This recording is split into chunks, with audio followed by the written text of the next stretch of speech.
Cuando la carga emocional negativa desplaza a la carga positiva.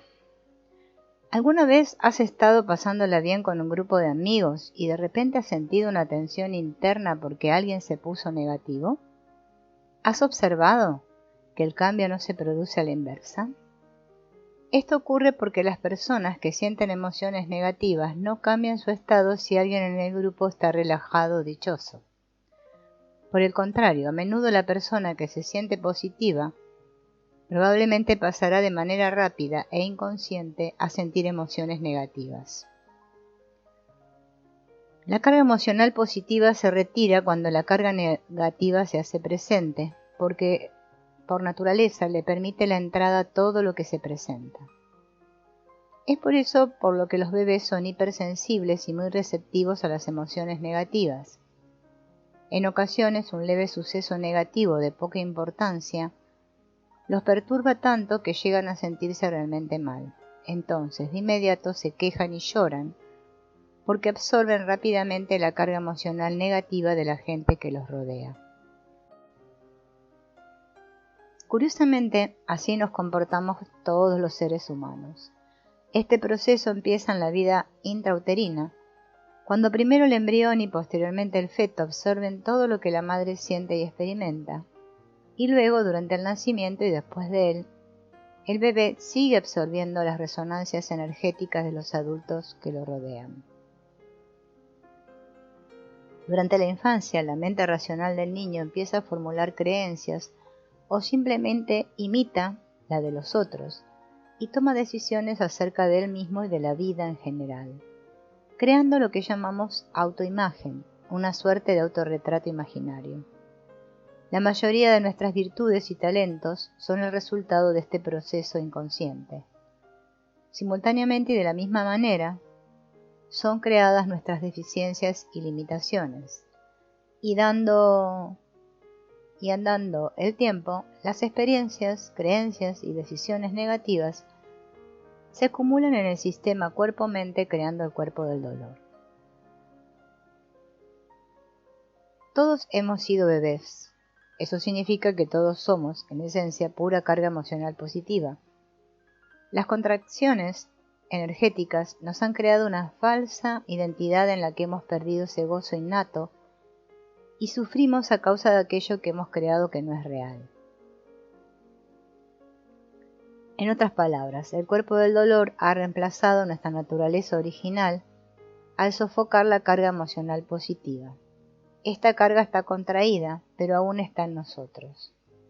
Si queremos encontrar el camino de vuelta a nuestro cuerpo de luz y recordar nuestra condición original, de seres espontáneos, abiertos, que fluyen libremente, sin autoimágenes paralizantes, miedo al futuro o amargos remordimientos hacia el pasado, tendremos que empezar a tomar conciencia de nuestra condición actual y buscar la manera de hacer naturalmente el viraje de vuelta a lo que éramos en origen. Volver al estado de paz y alegría interior que teníamos siendo bebés es posible. Simplemente tenemos que desaprender lo que se nos ha enseñado como verdadero para reencontrarnos con nuestro ser esencial. Más carga negativa, más cuerpo del dolor. En cualquier momento, una carga emocional negativa intensa puede disparar una aparente pérdida de fuerza vital, la cual se hallará en realidad entrampada en el cuerpo del dolor. Esto ocurre porque la carga emocional positiva abre la puerta y se retira de la escena. El espacio que deja es rápidamente ocupado por creencias falsas y decisiones negativas. Muchas personas van por la vida disponiendo de un porcentaje muy bajo de su fuerza vital, especialmente cuando han vivido y sufrido las consecuencias de este proceso, que se llama guerra civil interior. Esta tensión interna causa estragos a su paso. El más importante de ellos, la pérdida de autenticidad y de libertad interior. Si este proceso se repite una y otra vez inconscientemente, se experimenta una sensación de distanciamiento y separación de partes que antes estaban conectadas por la carga emocional positiva. Cuanto más espacio gane el cuerpo del dolor, más grande y más pesada se hará esa sensación de incomodidad interna que en casos extremos puede llevar a que una persona sienta que es imposible soportar esa carga y no desee continuar viviendo. Tener vergüenza de nosotros mismos o sentir que nos tenemos que esconder es otra clara señal de que la fuerza vital está entrampada en el cuerpo del dolor.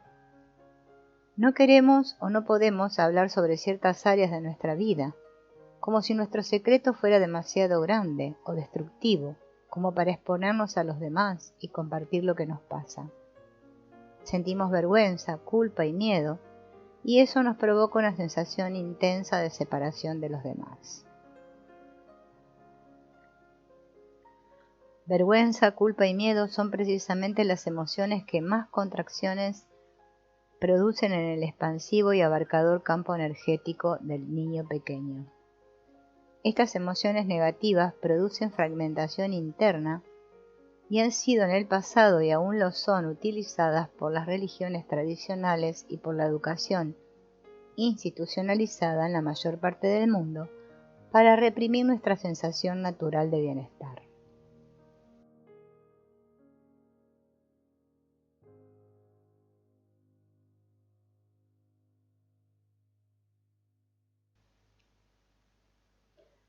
El porcentaje de fuerza vital contraída, que ya no está a nuestra disposición, determina cuán disfuncionales podemos llegar a sentirnos. Cuando el cuerpo del dolor ya ha tomado el control del sistema cuerpo-mente, se produce todo tipo de desequilibrios y disturbios físicos o psicológicos, tales como fatiga, cansancio, enfermedades y dolores diversos, adicciones y compulsiones, confusión, miedo, ansiedad, irritabilidad y enojo, depresión, problemas de aprendizaje, alienación, falta de voluntad para tomar decisiones, la sensación de que la vida no tiene sentido o simplemente aburrimiento o agobio. La pérdida relativa de fuerza vital por causa de contracciones energéticas nos hace sentir incompletos o dañados internamente. En ese estado podemos llegar a creernos defectuosos o a sentir que algo anda mal en nosotros y tendremos la certeza de no ser valiosos o lo suficientemente buenos. Si no somos conscientes de este proceso de separación y autojuicio negativo, sobrevendrá una intensa ansiedad o la necesidad de tener algo o a alguien que nos haga sentir bien de nuevo. Se abrirá en nosotros un agujero sin fondo que tenemos que llenar con sustancias, comida, dulces, alcohol, tabaco, drogas, posesiones, dinero, éxito personal, poder, sexo, reconocimiento o con una relación íntima idealizada. En ese estado de inconsciencia nos creemos que tenemos que tener esas determinadas cosas para sentirnos completos y si después de luchar y esforzarnos mucho logramos obtenerlas, el agujero sigue estando allí, igual de profundo e igual de vacío. El peligroso juego del autojuicio negativo y la autocondena, una de las causas mayores de sufrimiento. La autocondena es parte de nuestro diseño original. ¿Puedes imaginarte a un bebé agrediéndose a sí mismo y diciendo, mírame, soy gordo? ¿Qué anda mal en mí? No tengo dientes, ni siquiera puedo caminar, o no puedo hacer nada por mis propios medios, ni aún hablar. No me soporto. Suena absurdo cuando imaginamos a un bebé hablándose a sí mismo de ese modo.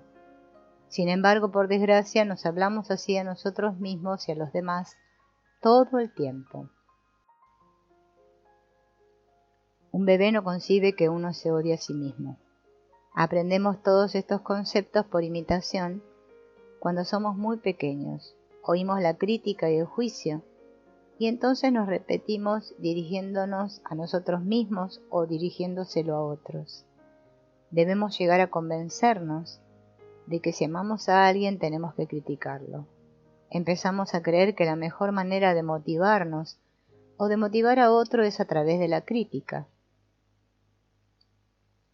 Creemos que si queremos a nuestros hijos necesitamos mostrarles sus faltas, de modo que se transformen en mejores seres humanos y entonces tengan una vida mejor.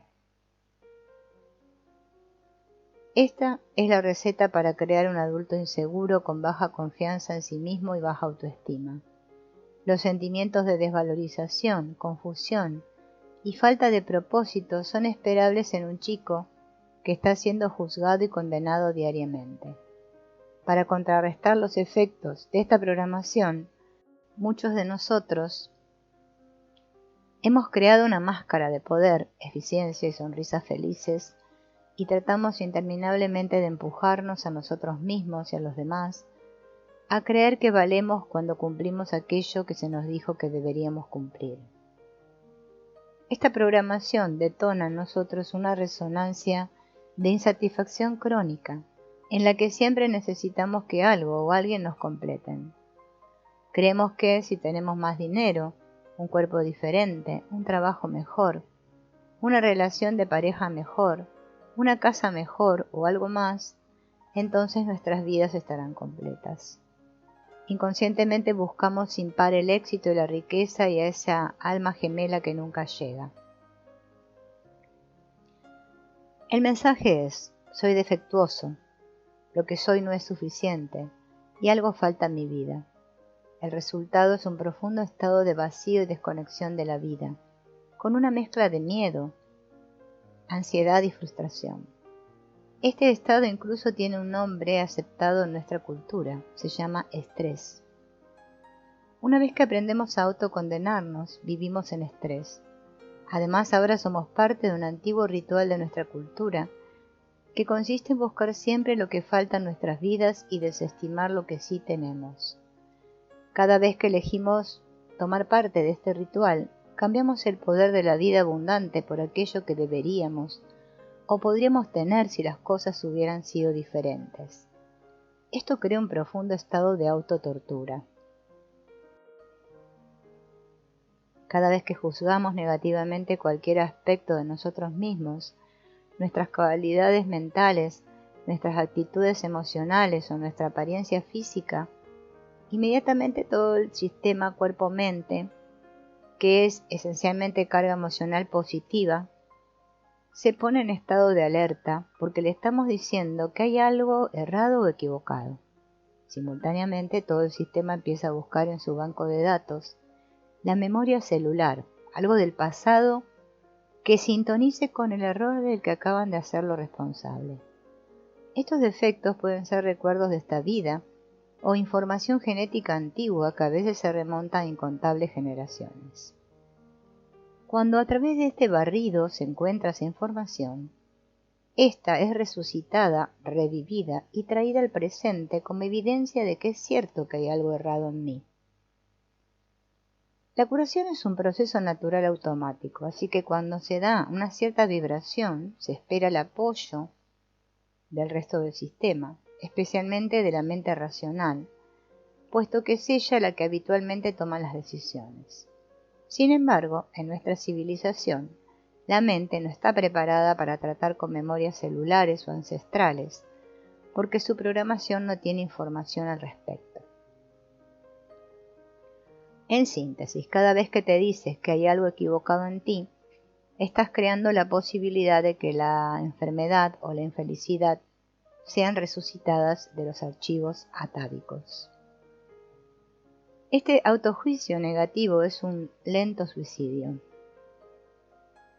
La autocondenación, cualquiera que sea su forma, es un lugar cómodo para estar cuando no queremos tomar ninguna responsabilidad sobre nuestra vida.